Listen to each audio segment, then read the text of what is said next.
آج کل بہت فتنے ہیں طرح طرح، عملیات کا کام کرتے ہیں، نام دیتے ہیں پیری مریدی.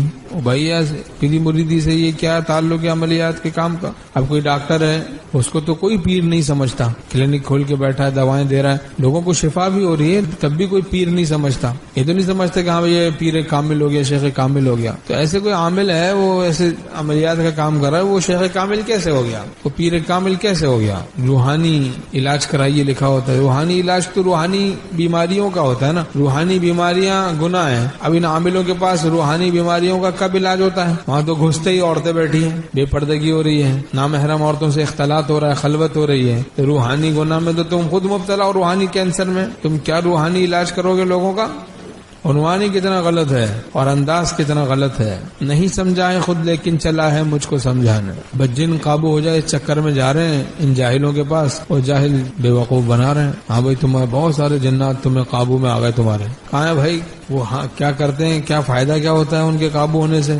آپ کو کیا فائدہ دے رہے ہیں؟ فائدہ کوئی روحانی دکھاؤ، تعلق محلہ میں ترقی دکھاؤ، کوئی فائدہ تو بتاؤ. تم ہزاروں جن لے کے بیٹھے ہو، کوئی فائدہ بتاؤ، کیا فائدہ ہے؟ تو پوچھے صحیح سے تو بتائیں، کوئی فائدہ نہیں. بس تو وہمی بنے ہوئے، نفسیاتی بنے ہوئے ہیں. ایک تصور کر لیا ہم بادشاہ ہو گئے، بادشاہت مل گئی. تصور کر لو، مراقبے کر لو بادشاہت. ایسے نفسیاتی ہو رہے ہیں کتنے ہیں ان چکروں میں پڑھ کے. من کان للہ کان اللہ لہ، جو اللہ کا ہو جاتا ہے اللہ اس کا ہو جاتا ہے. صحابہ رضی اللہ عنہم کے طریق پر چلے ہیں کہ وہ اتباع سنت اور شریعت کا اہتمام کرتے تھے. بھائی نماز قضا نہ ہو، تکبیر اولا نہ چھوٹے، تقوی نہ چھوٹے، بد اخلاقی نہ کریں، بد نگاہی نہ ہو. حضرت تھانوی رحمۃ اللہ نے فرمایا دنیا کے بڑے سے بڑے نفع کی خاطر کبھی دین کا ادنا سے ادنا نقصان گوارا نہ کرو. اب لوگوں کے علاج کے بہانے جناب بے پردگی کو گوارا کر رہے ہیں، لوگوں کے علاج کے بہانے بے حیائی کو گوارا کر رہے ہیں، طرح طرح بڑے بڑے گناہوں کو گوارا کر رہے ہیں. اب دوسروں کی جوتیوں کی حفاظت میں اپنا دوشالہ مت گواؤ.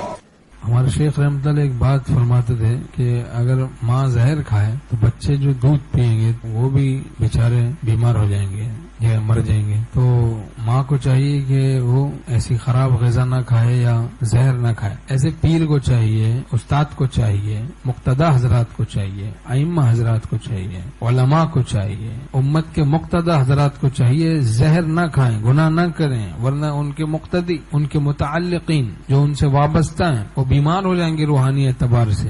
ان میں اس روحانی زہر کے اثرات ضرور آئیں گے. پھر پیر صاحب پردہ نہیں کر رہے، مولوی صاحب پردہ نہیں کر رہے، دم کے بہانے بدماشی میں مبتلا ہے، تمہارے اوپر بڑا جن ہے، تمہارے اوپر بڑا اسپیشل دم کی ضرورت ہے، سائڈ میں لے جا کے کریں گے. اس کے لیے آدھی رات کو وظیفہ کرنا پڑے گا. جن بڑا کالا ہے تمہارے اوپر. ڈرامے بازی ہے، کتا پن ہے، کتا پن. اندیشہ ہے کہ ایسا شخص مردود بن جائے. تو مقتدی اگر زہر کھائیں، گناہ کریں، تو ان کے مقتدیوں یعنی پیر اگر زہر کھائے تو اس کو سمجھ لینا چاہیے کہ خاموشی سے جو لوگ ان سے فیضیاب ہو رہے، جو قلوب ان کے قلب سے جو جڑے ہوئے ہیں، ان میں پھر وہ زہر کے اثرات منتقل ہونے شروع ہو جائیں گے. تو کبر، عجب، غصہ، بے حیائی، بد نگاہی، عشق مجازی اور غیر اللہ سے، امردوں سے، لڑکیوں سے، اور یہ بہانے بازیاں، چکر بازیاں، ڈرامے بازیاں جو کرتا ہے تو چھپ کے اہل جہاں سے، کوئی دیکھتا ہے تجھے آسماں سے. اللہ تعالی ہم سب کو صحیح دینداری نصیب فرمائے.